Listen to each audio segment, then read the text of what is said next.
ทักทายกองเสิร์ตสบายดีนะทุกคนสบายดีตอนนี้เขาก็มานั่ง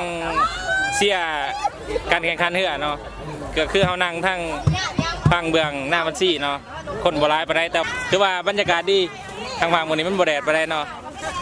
เขาก็มานั่งเสียไก่แคมขอบสนามเลยเนาะ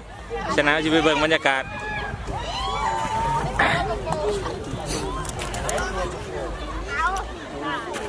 เดี๋ยวจะให้เบิ่งบรรยากาศทั้งพังเบื้องนั้นเนาะคือว่าคนม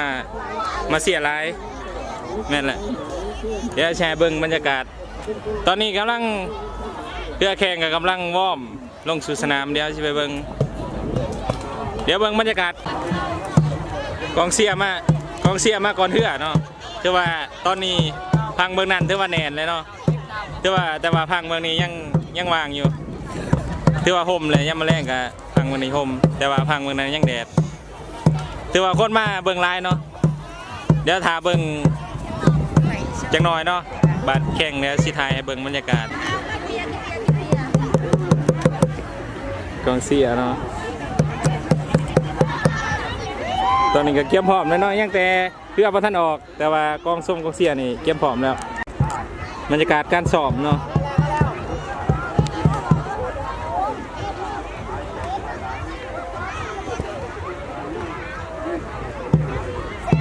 บรรยากาศการสอบเนาะ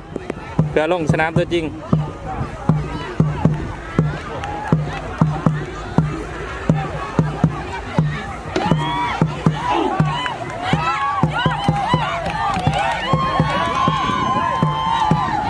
กองเสียอันนี้ให้ก็ต้องไปก่อนเลยมาก่อนโอ้นั่นน่ะบอก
ทาเน่